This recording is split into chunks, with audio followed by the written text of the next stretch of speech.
Top 10 puzzles I did in Puzzle Rojak. It all started with a big game of hide and seek, but then... This expert hider with a very catchy theme song and can probably win money in a Mr. Beast hide and seek challenge left some puzzling clues, going from place to place to solve puzzles to find his whereabouts. Now it's time to recount some favorites along the way. Oh, and I'll spoil a lot of puzzles throughout the hunt. Now let's get to business. 4! Under the Shade has quite the cryptic collection, but at first it's hard finding answers to many of the clues. I'm expecting some sort of gimmick on the clues and stuff, but surprisingly the cryptics are functionally normal. It's just that the definition part of the clue is pulled from golf terms, including plenty of slang rather than the typical definition.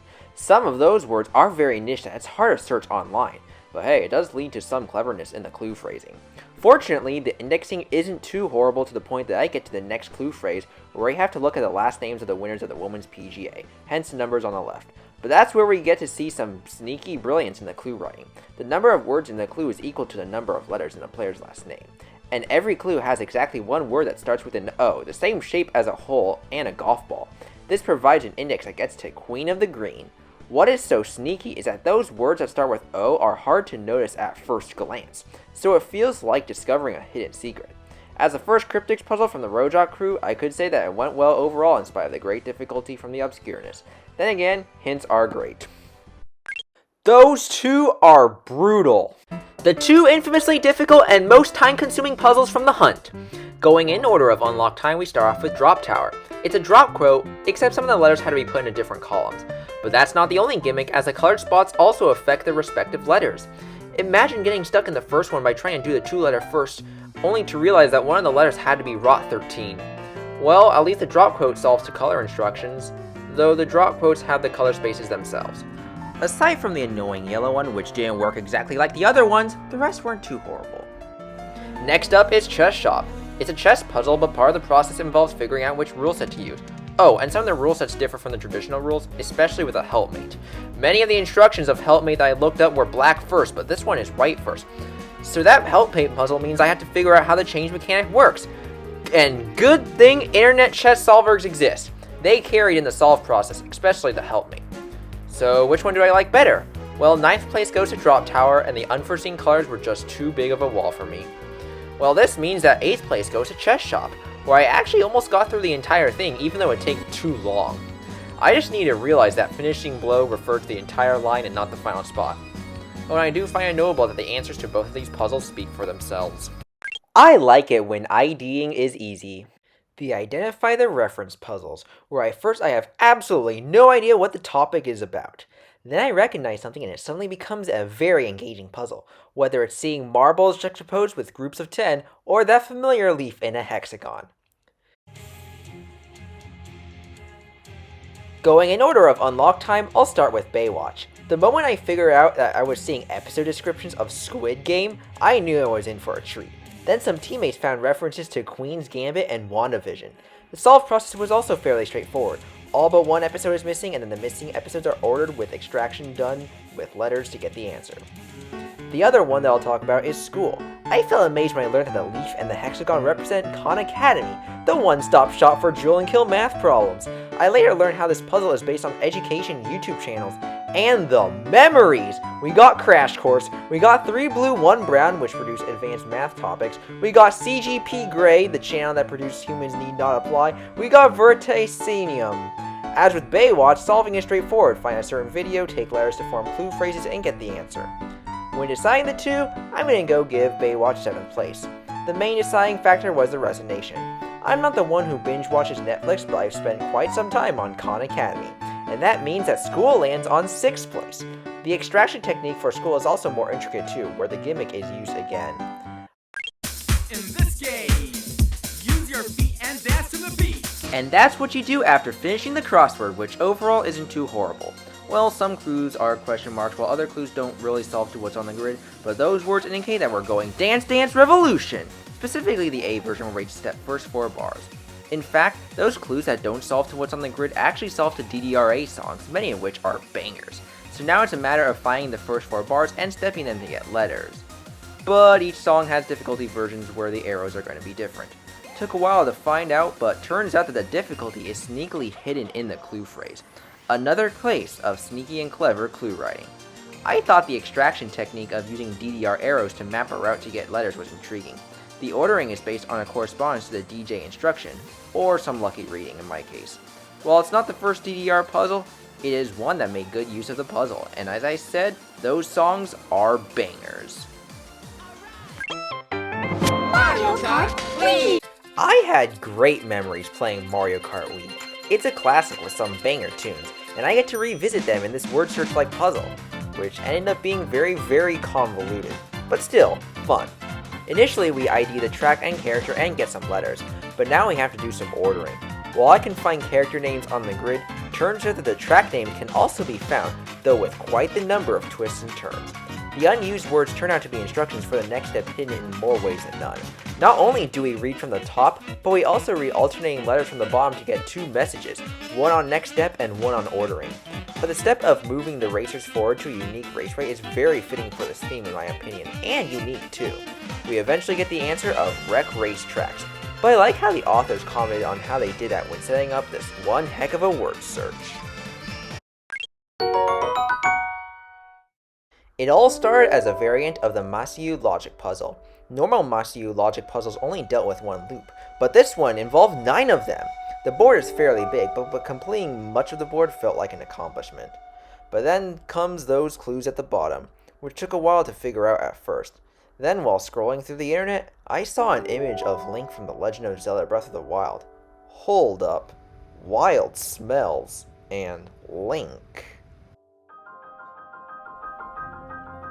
Yup, this is a Breath of the Wild puzzle, and Clue 16 basically confirmed that. That basically made identifying the rest of the foods a whole lot easier and a whole lot fun, especially since I played Breath of the Wild before.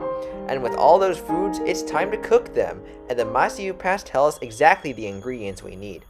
However, determining the results is just so difficult as much of the online references don't state the results directly, at least until a teammate shared Gaia the Wild. We then index by heart into the dish to get the answer of a Kai lunch. By the way, anyone know what the Easter egg is for the puzzle? How about a 5-way tie? We've journeyed through the areas, faced difficult puzzles, and anxiously wait for when the next puzzles unlock as Waldo isn't found in any of the specific locations. Right from the start, we found that Waldo went back to 3 scenes, and we later have a sense of what the 3 scenes are, only to realize that Waldo left yet another puzzle. Except this one involved putting our finds together. Time to talk about all the meta puzzles and big endgame spoilers. Part of the reason why I tie them all together is because they were all good. But part of the reason why I tie them all together is because they were all very related and connect fairly closely with each other. Really, as we split up into pairs to find Waldo from the 3 metas, we find that the 3 all have a similar premise, being pure metas based on pairs. The easiest one to figure out was on the beach, where double letters is easy to see and I can order by unique length to get pool team meeting. A teammate helped make an initial find in fairground, where the 2-word answers can be paired to 2 words of the same length, then taking the common letter in position and ordering by answer length to get taco cart. My gut feeling is that the 2 meta answers also have a pattern. Meanwhile, there's also a big runaround. As we complete metas, we find more pieces of Waldo's drawing that served as another puzzle.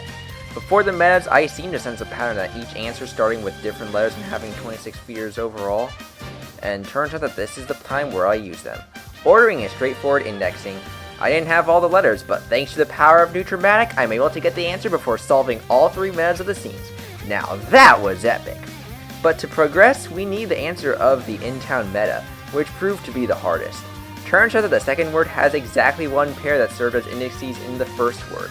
After ordering based on ABC order of the repeated letter in the second word, or lucky guesswork in my case, I get the answer of detached building. And then comes the answered realization of the runaround that Waldo has another place to retreat to. Just when I thought I was done, there's more! Fortunately, with my sense of patterns from the 3 metas of the scenes, I knew exactly what to do. Reapply each meta mechanic to the meta answers. And in just under 1 minute, I barely soloed that meta and found that Waldo is at home. A very great punchline to a game of hide and seek. Where's Waldo? At home! What a journey through all 3 metas, as I found the intricacy to be fascinating.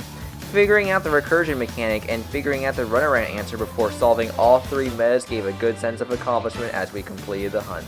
In fact, the writers even talked about how the metas are a, quote, hopefully feel-good victory lap, after a great challenge in the feeders. And that victory lap felt good. And so we find Waldo right on his couch, ready to hang out with us in a great meal. All's well that ends well, even when getting sent on a wild goose chase. And what a journey through the hunt. But there's still one more puzzle I really enjoy and talk about. What could it be? Before the top pick, here's honorable mentions. In order of unlock time, restaurant. I like how I was able to figure out the container gimmick. Nokia shop. Split crossword with a straightforward extraction and finish once the pattern is found. Sea cave. Looks like the count refers to the original song and not the one in the audio. But hey, most of the music are bangers. Haunted house. A series of varied clues with some interesting themes. Battleship. Part battleship logic puzzle, part clue solving logic puzzle. Swimming area. Figuring out the IM thing is pretty neat. And media studio. Super Bowl commercial flashbacks. I like puzzles that I can solve. What started as a logic puzzle on another big board ended up being another logic puzzle based on a new concept for me. The first part of Shallow Waters involved filling up the pool with noodles and donuts, which I'm betting will turn into zeros and ones. Conveniently, there's yellow areas for extraction, binary, but that doesn't lead to the final answer.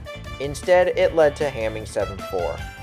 Then part of the solve process involved figuring out what Hamming 7-4 is in the first place. There was quite some learning to do, but I found that a video from 3 Blue 1 Brown to be very helpful in getting a sense of what to do by learning that Hamming 7-4 is a code that allows for binary string to have some capability in self-correction. So now the question is on applying it to the strings, where the column count is conveniently a multiple of 7. It took some practice and some thinking, but I eventually found that changing one bit can lead to the corrected version. This later became another logic puzzle in a sense. At the end of the puzzle is an extraction in binary to read the corrected bits, thankful that checksums are there, and another extraction in binary to get the answer of flip proof, fitting for pool noodles, pool donuts, and Hamming codes too. One reason why I really like Shadow Waters is how Hamming 7-4 is incorporated as a logic puzzle, especially from a perspective of someone who is learning that. The setup is also very elegant too, with how binary is incorporated in 3 different ways, very deep in spite of the puzzle's title.